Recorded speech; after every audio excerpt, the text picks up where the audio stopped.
Hello, everyone. I'm Dee Smith. I'm CEO of Strategic Insight Group, and I am speaking today with Hannes Meissner, who is a principal of L&M Political Risk, a consulting group based in Vienna, Austria.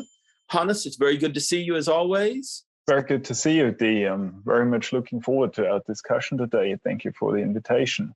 Absolutely. So I wanted to, your expertise is focused on a whole range of areas in your environs, and particularly German-speaking Europe, but Europe in general, Central Europe, and as well as the post-Soviet states in Central Asia and Russia itself.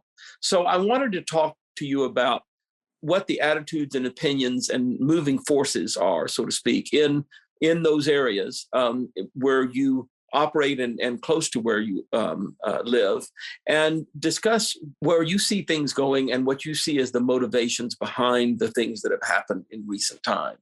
So, we have a situation where the war in Ukraine is into its third month. The Ukrainian armed forces are mounting a very effective resistance. The Russian armed forces are not performing as expected, I think we could say. But I want to start with Germany, because Germany is a pivotal country in Europe, and there seem to be a whole range of elements at play in Germany right now. And I think you could say that there are at least two attitudes in Germany. One is the attitude that they should support Ukraine and be very hostile to the Russian actions in Ukraine and what that might mean for the future of Germany and of Europe. And there's another element that seems to be more focused on, I wouldn't even hesitate to say, supporting the Russian invasion, supporting Russia. And then there are people within the German superstructure politically and economically, who are people like the former Chancellor, Gerhard Schröder, who also seem to be in favor of not coming down so heavily on Russia, but they have a lot of economic interests. And so how does this all play out in Russia, in Germany at the moment? Yeah, thanks, Dee. Very important question, because in Germany and in Europe, Germany, Austria in particular, there's a big change going on right now. The war, Russia against Ukraine, has caused a big shock. The people, governments, businesses, even academia did not really believe it would happen. All the warnings, they thought that would be exaggerations. And under those conditions, Germany and Austria have established a lot of economic linkages, business linkages to Russia. That has led to high dependence of the Russian-Austrian economy on Russia. But that is changing now under the dramatic pictures we see from Ukraine, what's happening there, this massive aggression against the country, the break of international law. I would say in Germany we had kind of a pre-war and post-war attitude towards Russia before the war, even in intellectual circles, among journalists and academia. We had people who were very critical about NATO expansion. They say, what's happening right now, that's due to NATO expansion earlier that Europe missed to include Russia in a new European security order. Well, all that happened in the 1990s, and they say it's that what's happening now, that's due to what Europe has missed in this regard. Well, now the political landscape is changing quickly and dramatically, because those positions have shifted. Most people from academia, business, media, they are now convinced that Putin and his ruling elite are ruthless, that cooperation concessions are useless, non-legitimate. Because Putin is not only what we see now in Ukraine is not a response against NATO expansion only, not due to Russian security interests, but in fact that Putin is attacking the Western norms, values, our government systems, democracy, the rule of law, the way of living, our norms, our liberal orders, and for that reason, I think a huge part of society is closing in again. The ones believing in norms and values, in our liberal orders, and they are opposing Russia. They are in favor of armed deliveries. They know that there's a lot of danger inherent to that in terms of a future escalation of the war, another escalation of the war. But they are in favor of that because they know we have to stand together and defend our liberal order, our systems. Then you have still other fractions, the ones who made big money in the past by dealing with Russia. Gerhard Schröder, also Austrian politicians that made a lot of money. They had government positions that helped them to create close linkages to the Russian government, and when they left office, they made big money out of that. And greed has always been a human factor, and that's the reason. And of course, some of them stepped back. They cancelled their relations to Russia. They cancelled. They gave up the positions, but some like Gerhard Schröder, I think he's a very, very bad example of that. They do not want to do that. They just want to keep their positions. Then you have the old peace movement, the peace movement going back to the early 1980s. They've been silent for a very long time, but now they, you can hear their voice again. They wrote, some of the members wrote a very prominent letter to the German Chancellor, criticizing weapon deliveries to Ukraine, saying that, we have to make concessions to Russia, to Putin. We have to find a compromise. They have been criticized a lot in recent days in media, and by politicians, by journalists, by academia, saying that this is kind of a very naive approach, in fact, because you cannot make any concessions to somebody who's not ready to accept concessions, but who is playing a 100% game, nothing or all game, or war. And in fact, it's a war, not a game. So that's the third fraction. It's a very small one. And the fourth one is, is one that is really scaring a lot of people, me as well. It's a right-wing populist movement. They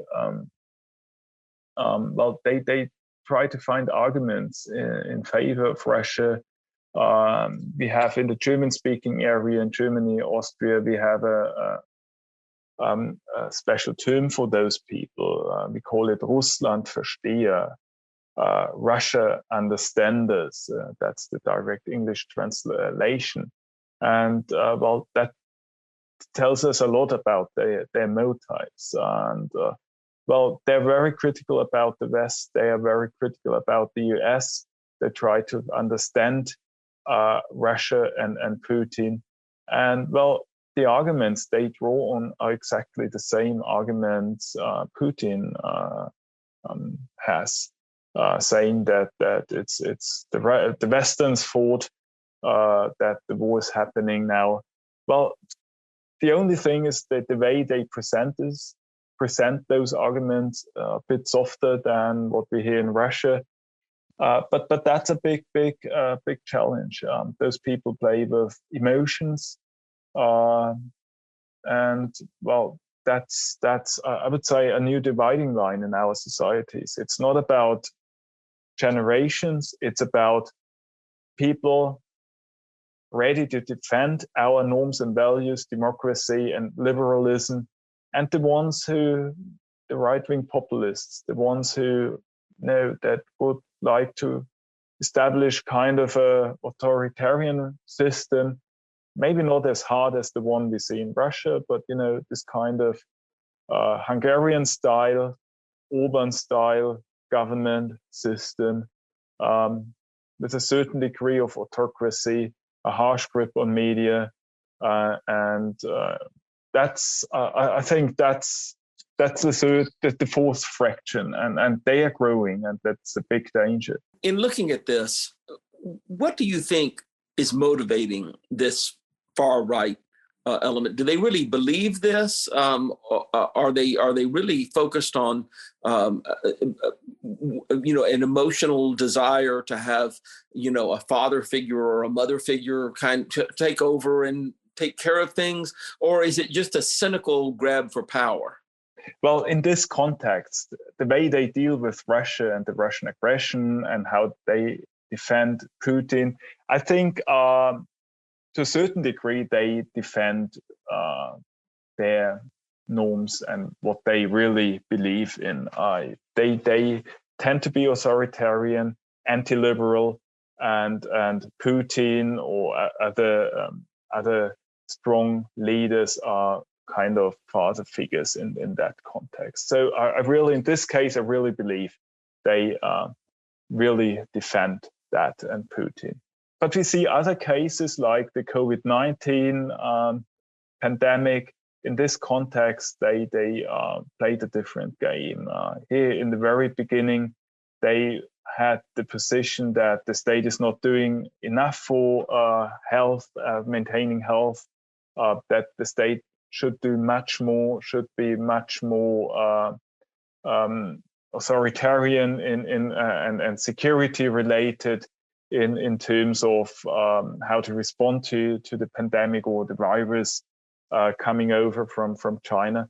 But then they suddenly changed. They realized that the electorate, that the people they usually draw on were very, very critical about anti-COVID-19 measures, COVID-19 protection measures.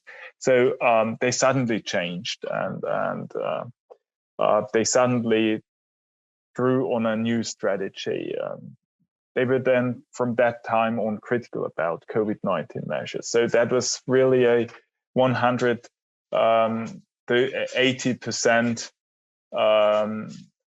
turnover, and that is cynical, I would say, because they did it in order to reach the electorate, to mobilize people by emotions. So does the faction, I mean, there are obviously several factions, but the faction that thinks that we should not take a hard line against Russia, or that the West should not take a hard line against Russia because there is so much danger associated with it, and they're not. I'm not talking about the far right. I'm talking about people who are in the middle, but against taking a hard line against Russia. What would they propose we should do, that the West should do in the face of Russian unprovoked aggression against a sovereign nation that was at peace with them? Well, they would say it's part of Russia. It's always been part of Russia. They totally defend the Russian perspective in this context. So they would say, since it has always been Russia, give it to Russia, leave it to Russia. But that's very dangerous because people in Ukraine have been fighting for Western values and norms, Western ideals like democracy, transparency, the rule of law. We would those people would be victims of that game, and in terms of the power dynamic, who do you think is more or less powerful at the moment in terms of the approach to Russia, and how do you see that developing? Well, right now, I would say the ones they're taking a clear position against Russia, they are much stronger because most people have realized it's not only about Russian security interests, but that this is an attack against our Western values, democracy, rule of law, transparency. And most people now realize what's going on in Russia, and this attack is an attack against not only, or maybe even not in the first place, an attack against Ukraine, but an attack against the West. There is a perception on this side of the Atlantic that Germany and its reluctance to take a stronger stance against Russia, even of the people who are somewhat anti-Russia, they don't want certain things transferred, and they're just across the board they're taking a lighter stance than some other countries. That this is sacrificing Germany's core role in Europe's economy and in Europe's thought leadership, and that's moving west to France and other places. Do you think that's accurate? Yes, certainly. It's that's a symbol of this unity within Europe. It's of course Germany, Austria, due to their past, due to all those economic linkages they have with Russia. They of course are now more critical towards any quick moves against Russia and against new sanctions targeting energy supplies. While other countries, they always had a more cautious approach towards Russia, and they're ready to go further, to do new and more further-reaching steps against Russia. That's a symbol of this unity within Europe, and Russia is playing this game. Putin knows that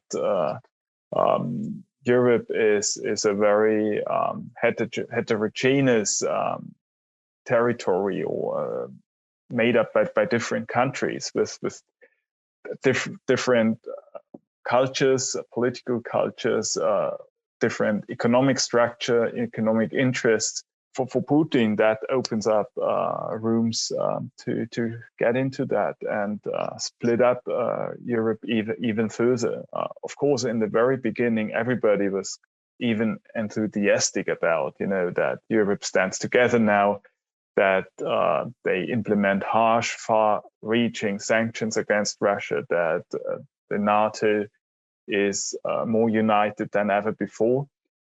But it was just the first reaction. I would say yes, in the short term, Russia's grip on Ukraine, attack against Ukraine, united Europe.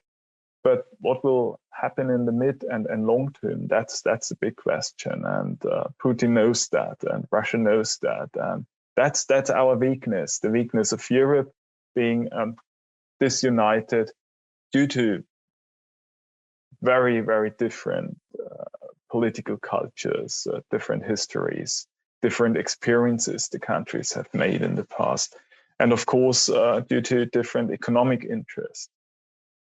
So, do you think that Germany's stance will weaken Germany just in the context of Europe, and shift Germany has had such a leading position for decades. Do you think that this is going to undermine that to some extent? The fact that Germany has wavered so much and continues to waver on stronger sanctions? Well, I don't believe that, in fact, because there are also other countries being very critical. And in fact, it's not Germany. Germany is supporting Zelensky now with weapon deliveries. In Germany and in Austria, you have at least a discussion about further reaching sanctions. I think Hungary is even going further. Hungary and Orban, that's a country, who's that is in the first front line, disuniting Europe. But on the other hand, that's the reality in Europe. The European Union, that's not a federal state. It's a supranational organization. You have to do certain decisions with unanimously. That's reality, and we have to cope with that. Of course, we have to find ways to get more resilient, but in the end, we have to cope with that. So, let's talk about Central Europe, because there really are pronounced dichotomies there, and from the Baltics on down, through Poland and Hungary, as you said, and Romania and Bulgaria and so forth. You find very different attitudes, but I'm struck by the difference between Hungary and Poland, both of which people consider to be right-wing authoritarian governments, and yet Poland seems to be much harder line against Russia than Hungary. What do you think accounts for that? That has to do with the different histories. Poland has always been very critical about Russia. The Polish civil society, they've always put a strong focus on creating resilience against Russia and taking a hard stance against Russia. By the way, also criticizing Germany about being too close to Russia. Hungary is different. They have a different culture going back in history, even to socialist times. They've always played kind of a middle approach, tried to find a middle way between the East and the West. And at the very same time, it has to do that in the end, it has to do with the control over media. In Hungary, media is controlled by Orban. Orban has captured the state. You have oligarchs there as well, and business interests related to Russia. And of course, they are also creating public opinion, establishing sort of public opinion that is pro-Russian or more, no, not pro-Russian, sorry, more critical about European sanctions. So it's in the end, it has to do with history. It has to do with the state of civil society, the media discourse, the grip of the ruling elite on media, and in the end about memory and memory politics and the national culture. And you're right that Poland has for more than for centuries been very opposed to Russia, and I mean you can see that in the famous 19th century opera by Mussorgsky, Boris Godunov. So it's about the conflict between Poland and Russia, among other things. So it goes back a long way. Yeah, that's memory politics and memorization and securitization discourses, and that's very, very important in Poland. It's part of the national identity, I would say. Always that the country has always been split up between Germany and on the one hand, or Prussia and Russia on the other hand, and for that reason, the country's always been very critical about Russia. So let's talk a little bit about another part of the area around Russia, which is Central Asia, and I know is another area that you focus on. And again, it seems like there's quite a bit of dichotomy there in approaches. Kazakhstan is very interesting in its approach. What do you think is happening in Central Asia in this situation? All post-Soviet governments and countries, republics, they're all very nervous about what's going on in Ukraine and what might be Russia's next step, because they all have understood that it's not only about Ukraine, it's about reorganizing the post-Soviet space. I've spoken to some sources in Russia, and they said, well, they have the feeling that the last chapter of the post-Soviet states has just started. Of course, in the end, it will depend on the question of the outcome of the war in Ukraine. But whatever happens, Russia has a very destructive approach. Destabilizing the region is enough to maintain Russian power in the region. Europe won't go further into a region that has been destabilized. So having political and state stability is a kind of a precondition for the West in order to get larger or enlarge or get new member states. And Russia understands that as long as they destabilize country, it's enough. This destructive approach is enough. It's enough to maintain power within the country and maintain power in the region. And the post-Soviet states have understood that. Kazakhstan is a good example of that. So they were close to a revolution earlier this year. and Tokayev, the president, was not able to regain full control power without Russian support. So Russian troops came into the country, stabilized the country, and then they withdrew. That shows how dependent a country like Kazakhstan is on Russia. At the very same time, there's a big Russian minority in Kazakhstan, and the economic linkages between Kazakhstan and Russia are very strong.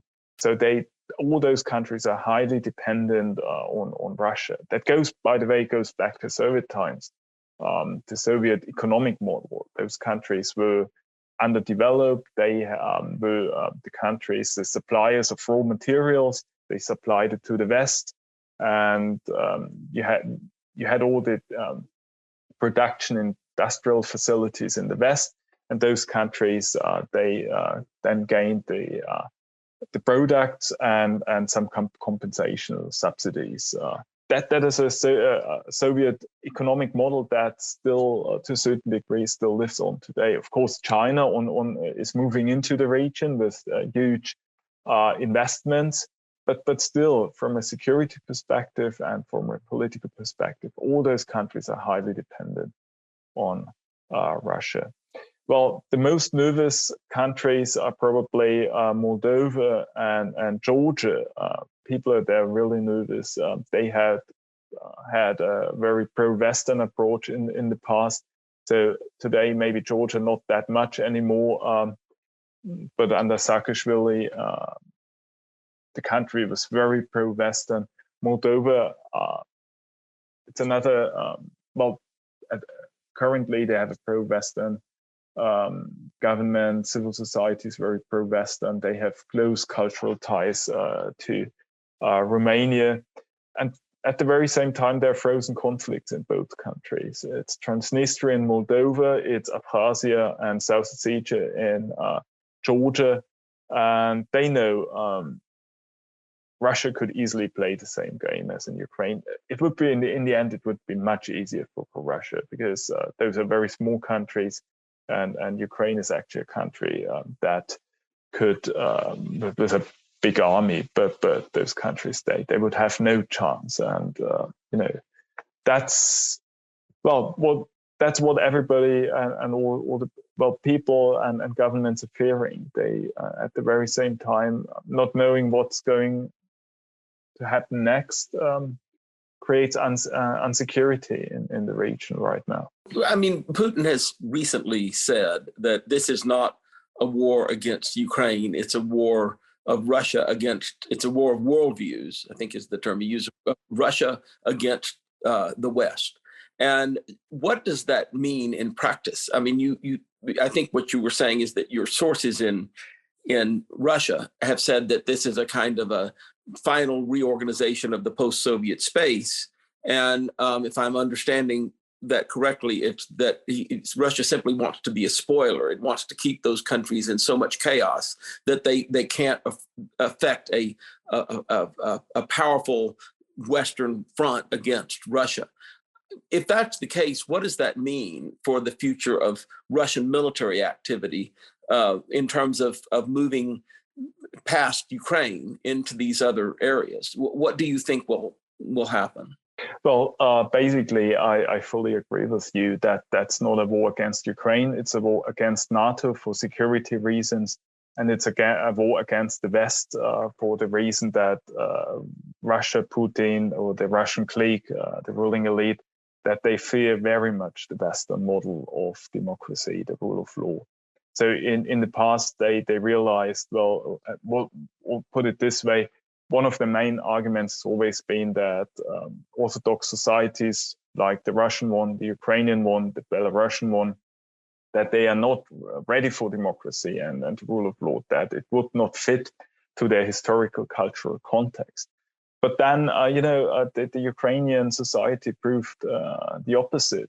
They had the Maidan revolution, and they proved that they wanted to establish democracy, transparency, the rule of law, and that they are ready for that. So from the Russian point of view, democracy and the rule of law got closer and closer to Moscow. So in Belarus, the revolution failed, and Russia strengthened the very authoritarian regime of Lukashenko. And now, they thought they could also push that back in that element back in Ukraine. So it's a war against Western values and norms and security interests. And what does it mean? It means for Ukraine, it means Ukraine is only the battleground, and that does not open up big future prospects for Ukraine. So it will be the battleground. It is the battleground, and the country will be totally destabilized in the future, which is a big challenge for economic progress and business activities. At the very same time, it means that Russia could do the same in other countries as well, like in Moldova, in Georgia, in probably in Kazakhstan. So they are still powerful enough. They are powerful enough to apply this kind of destructive approach. I would say they are not strong enough to have to play a constructive role in the region and to embed all those countries into their sphere, economic and political sphere, for constructive reasons. All their power is based on military, but not on economic power, maybe on cheap energy. But that's not enough. That's not what the people want. It's in their eyes, in people's eyes, it's not enough. Energy has always been related to the so-called resource curse as well. The state, elites capturing the state, misusing, siphoning off those revenues. So Russia has not much to offer.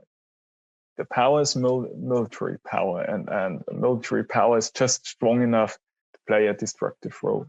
But yet it's been striking how poorly the Russian military has performed and continues to perform. It's also, I think this is where I'd love to have your thoughts on this. I think this is where sanctions will really bite, because if they don't have access to modern microchips and other components, they're going to find it very difficult to replace, munitions that they use and so forth. And it hasn't, by using their military and facing a standstill at best, and in some ways being pushed back by the Ukrainian military supplied with Western arms, they've actually undermined the authority of their military, the image of their military. It is sort of use it and lose it. By using it, they showed the weakness of it. How do you think that will play out? They still obviously can roll across countries that are very less well equipped than Ukraine, but how do you think that will play out in the end? And well, I have another question, but go ahead and answer that, please. I think we underestimate Russia in this case. They play a destructive role. The approach is destructive. That's enough for them to maintain power or maintain their grip on post-Soviet states. And secondly, within the Russian society, the state is totally controlled by the elite around Putin. So I think they're not within the ruling elite. They're not no real elements that might push Putin out of power. At the very same time, out of 130 million Russians in general, there are maybe only 30 million who are really critical about that really understand what's going on. So having 100 million, roughly 100 million passive people, that's not a good basis for starting a revolution or having a broader discourse. And thirdly, I think Russians are used to economic hardship and social hardship. So the West has implemented hard sanctions against Russia, but in the end, the GDP will decline by 10 to 15% this year. So that's when you look back in history, that's not very much. That has happened several times. The financial crisis, end of the 1990s. At the beginning of the 1990s, after the dissolution of the Soviet Union. So they're really used to that, especially people on the countryside in the very periphery and the rural regions. You won't reach much in this regard, and at the very same time, the media is under total control of Putin. So he can play the propaganda he needs in order to maintain power, convince people that everything is correct and going the right way. And then you still have some critical people, of course. In the beginning of the war, we saw people going on to demonstrations.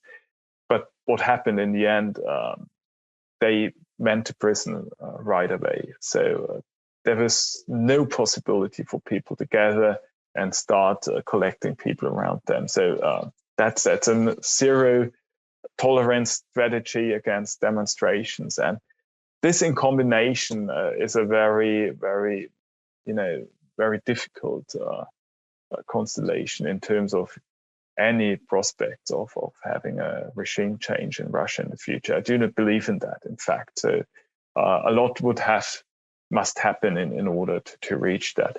At the very same time, I wouldn't underestimate Russia in terms of the military strategy. We have good sources in Russia, and knew about that date, the 24th of February, and we were also told that there would be some kind of plan A. Plan A is intervention from several sides, and that and the idea was that Zelensky would flee within days, or that he might be evacuated by the US. So that was the general perception, and that then Russia would gain the country within days, and they would have a pro-Russian interim president like Yanukovych. That did not happen, and when I spoke to my sources later, they said, well, that was very a lot of pain, in fact, to see that Plan A did not work, but now it's about Plan B and Plan C. And they said, well, Plan B and Plan C have always been there. Plan B is a slow war against Ukraine, step by step, on a slower scale, a destructive war. And I think that's what's going on right now. And they said, well, Plan C is a massive escalation of the war, and they still have Plan C if Plan B would not be realistic anymore.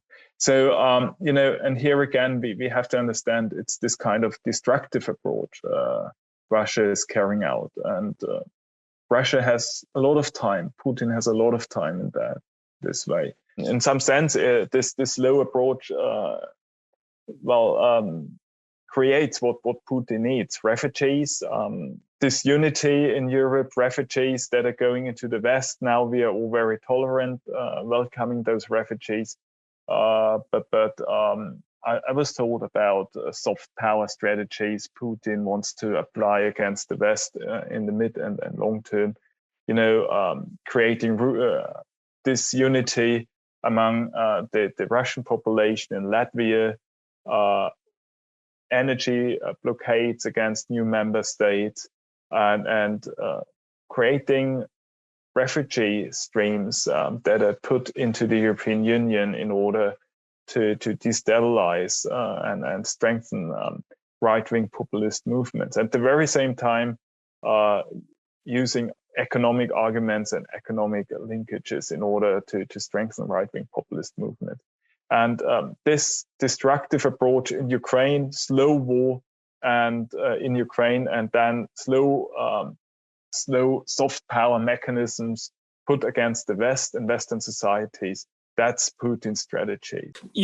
Something you said about Russia that rings true to me, having myself spent a lot of time in Russia in years and decades past, is that the Russian people's attitude towards suffering is very, very different from the attitude in the West. And I know there are people who will take exception to this, but I have heard it from Russians that say that, our purpose is to suffer, that suffering is actually something good for the Russian soul. I've heard them say it in Russia.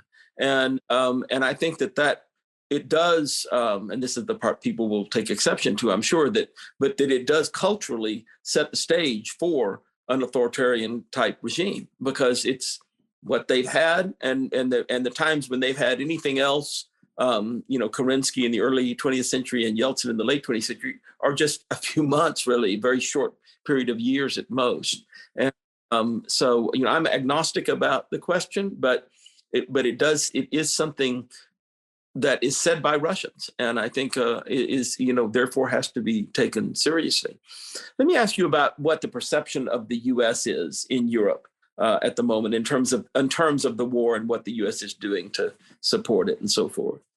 Well, that's again a very, very complex question and a complex picture we can observe here in Europe.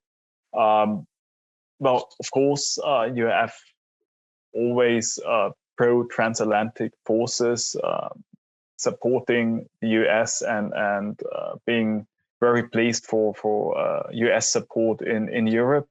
That's a big part of the society that still believes in that. And secondly, you always have the ones criticizing the US in terms when we look back into the past, saying, well, that the US did not leave any room for Russia and for Europe to create a new European security order together with Russia in the 1990s, and that this is one of the core reasons of the war we have and the situation today. That's another position, and the third position is the ones, and that's again about among this view is particularly popular among the right-wing populist movement, saying, by doing so they take the Russian perspective as well, saying that it's to a certain degree also the US fault that what's happening here, and those people also think that Europe is not strong enough. Europe is the big loser in that war, in that conflict, while the US can only win. The US they get what they wanted. The NATO is now stronger than in the past. That countries that were very resistant to additional military budgets for the military, that they are now that this has changed, and those people also say that the US are benefiting from the war because they can now sell their liquid gas to Europe, and so those are different perspectives. But what's worrying me is the ones who are critical about the US, and that they are growing. So it's 20, 30 years ago, I still remember young people having the US flag in the bedroom, and there was a lot of pro-US approach was very popular among many people, and that has changed totally in the last 20 years, especially since the turn of the millennium. The world is changing, and at the very same time, people say, well, at least when Europe becomes stronger and gets apart from the US, Europe should at least get stronger itself, have a kind of a European military, or be more resilient to authoritarian countries. But we cannot see that either. And this is another form of disunity and a danger in the new world order. And we are now looking at Russia, of course, and the Russian attack against the West and played in Ukraine. But in fact, it's more about that. China is also an authoritarian country, and In fact, the West should close in, but I'm not so sure. It only does right now in the short term, but let's see what's happening in the mid and long term. But here again, my basic conclusion is we already have that conflict within our societies. The right-wing movements, populist movements, believing in authoritarian, at least to a certain degree, in authoritarian elements, through being critical about our liberal societies, and the ones trying to defend what we have reached. And that's a big danger of our time, is that the dividing line is not only between the West, the US, the West, Europe and Russia and China, but already within our societies. That's our weakness, of course, the weakness of our democratic system. There is a lot of chatter, a lot of debate, and a lot of different opinions in the US and in Europe, in foreign policy circles and so forth. And one of the things that you hear is that the bad performance of Russia and the mistakes that they've made, and the bad performance of the Russian military, at least to date, and the performance of Xi's government in terms of the COVID situation, which has not been favorable, are casting a doubt or a pall over the overall concept of authoritarian leaders, and the concept that people will say, yes, they can make decisions quickly, but because they're so focused on one person, they can make very bad decisions, and then you have no recourse. Do you feel that is affecting the debate in Europe about the nature and the desirability of authoritarian or semi-authoritarian systems? It affects the discourse, but I would say mainly in academia, and in some newspapers, quality newspapers, there are comments or articles dealing with that, certainly, but it does not reach the wider population in any regard, I would say. But in fact, it's a very important issue.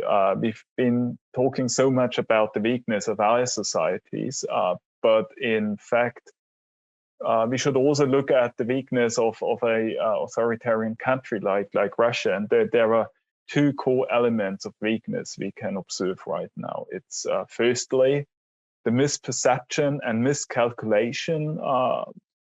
It's a top-down system. You have a centralized leader on the top, and that leader, of course, accumulates only people around him who say yes. And that's the problem. When you have people only saying yes to what you're doing, then of course you have no critical view anymore.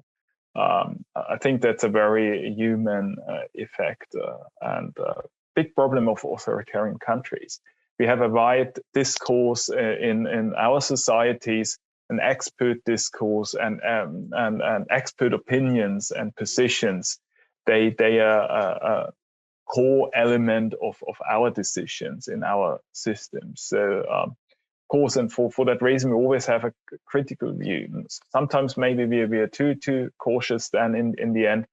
But in authoritarian country, it's exactly the opposite, and that's one of the two major weaknesses. The second one is corruption and clientelism. State capture. In those countries, a small elite captures the state positions, and then they misuse public money. They siphon it off. They misuse it for their own private expenditures, for the private wealth.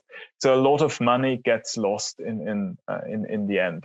In most cases, it flows out of the country because the rule of law is weak. There's no guarantee of property rights.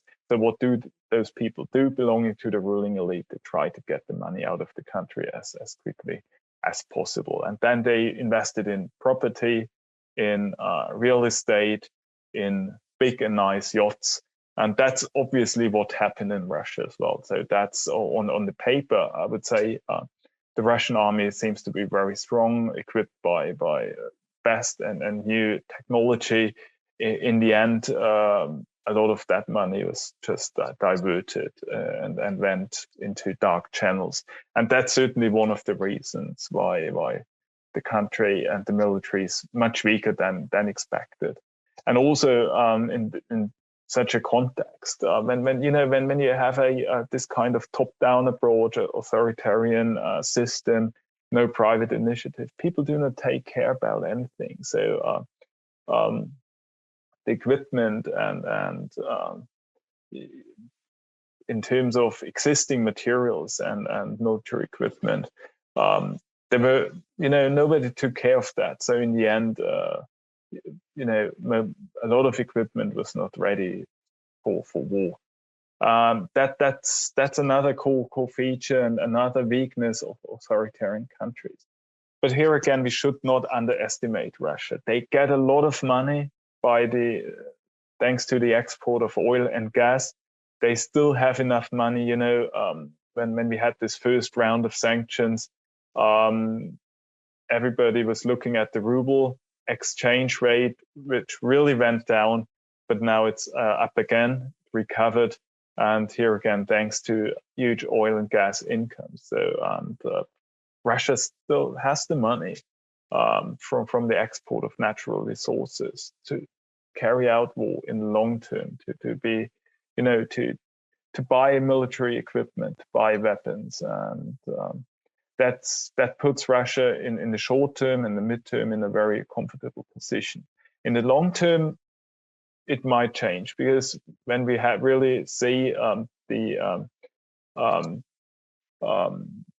tendency away from natural resources, oil and gas, towards green energies, if that really happens in 20 or 30 years, Russia will be in a much weaker position. And then in the end, Russia will have missed the chance to diversify its economy. And, what's happening right now, in this constellation right now, Russia is again strengthening the oil and gas sector. The role of it is getting stronger and stronger, while the non-oil and gas sector is hit hard by Western sanctions. So in terms of technology transfer, knowledge transfer, this is weakening Russia in the long term dramatically, I would say. So the big question is, where will Russia be in 20 or 30 years? But this will be late in terms of stopping a war in Ukraine, of course. Of course, this also relates to the nature of authoritarian regimes. And I'll give an example from what's been happening in Mexico, where the cartels, when they're moving out of drugs, are moving into businesses like avocados. And they now talk about blood avocados. And the reason they look at things like that is that they're simple businesses. You're extracting avocados, you're extracting oil and gas. And if you look at all of the people who are really close to Putin, they're all in these simple businesses, because a tech business it requires a different mindset. And the tech business, what will happen is that if you put those at the center of your economy or even anywhere close, they bring a different kind of person. And the gangster type, the Putin type, is not relevant. The nerds are relevant. And so you have a technocratic kind of government that's much more Western in style, as opposed to a gangster type government. And those can't work for complex industries, because the people who do that are not capable of running those. I think that's a fair statement. And so as long as Russia has this kind of government, it won't be able to have a really vibrant high tech. There are tech companies, but they're much farther from the realms of power, and they're not the really rich oligarchs and so forth. And until that changes, it's a chicken and egg question. You've got the nature of the government, addicted to power. And I would say fear. I think fear is one of the most important motivators in the way Russia runs its government and manages and controls its populace. And that is antithetical to a high tech kind of industry. So, you're right. I think over time it's going to erode, and something's going to happen. But going back just for a moment to the U.S., another thing that you hear or that's discussed here is whether the U.S. administration is seeing this now as a kind of war of attrition, kind of to bleed Russia out, like Verdun or something. And what you're saying, I think, what you were saying earlier, is that that's not actually a realistic approach, because Russia's perfectly happy to just be bled, and they'll just keep throwing resources at it to keep it in chaos. Is that first of all, is the opinion in Europe that this is something the U.S. is thinking about, and second, do you think that it's an inapplicable scenario? It won't work?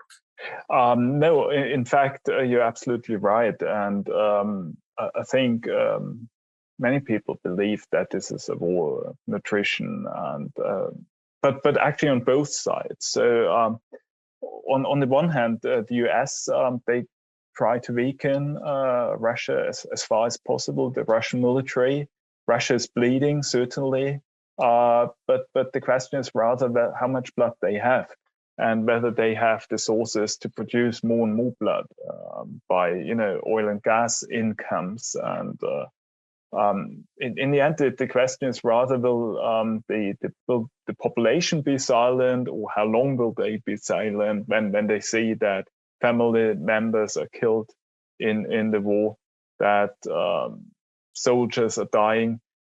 That's a big question. Maybe that's one of the reasons why Putin has avoided to do a general mobilization so far. So today is the victory day, and many people expected Putin declaring a general mobilization. That did not happen, actually. Well, I think as long as Putin keeps it on a low level, no general mobilization, it will not raise public attention. And as long as it does not raise big public attention, I think there's much more blood to be spread in Ukraine. Yeah, but on the other hand, of course, not only I think that's a position very popular in Europe as well, that many people are hoping that in the end, Russia won't have no more weapons, or that Russia will be too weak to go on with the war. I'm very skeptical about that.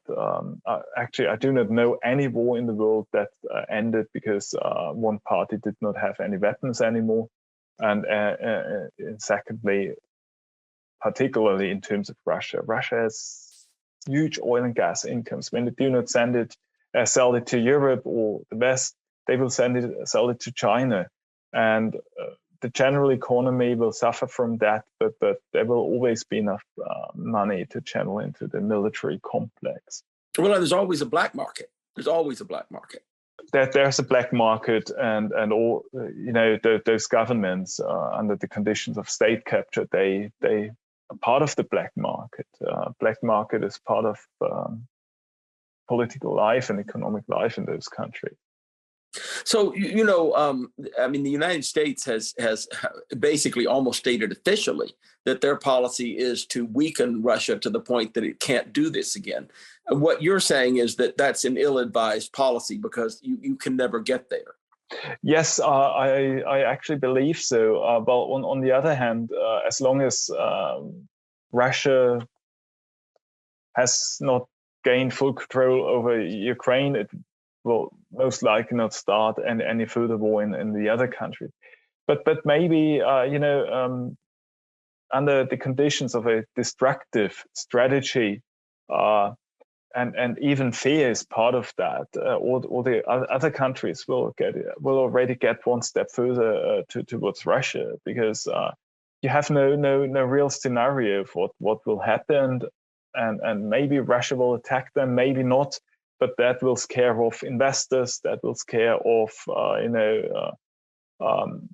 parties from the West, because you never know what will happen next. And this unsafe environment, this atmosphere of fear, is part of the destructive strategy. And particularly when we talk about businesses and multinational enterprises that have been or still active in the region, they they have to cope with this new insecurity and find ways of how to do business there. Well, managing those political risks will be a very decisive feature and task. Hannes, it's been great. Thank you so much for spending such a long time with us. It's been really interesting, and I look forward to our next discussion. Great. Thank you a lot, Dee. It was a great pleasure discussing with you. I'm very much looking forward to any future opportunities. Thanks a lot. Great. Thank you. We hope you enjoyed the video. At Real Vision, we help you understand the complex world of finance, business, and the global economy with in-depth analysis from real experts. Join the revolution at realvision.com.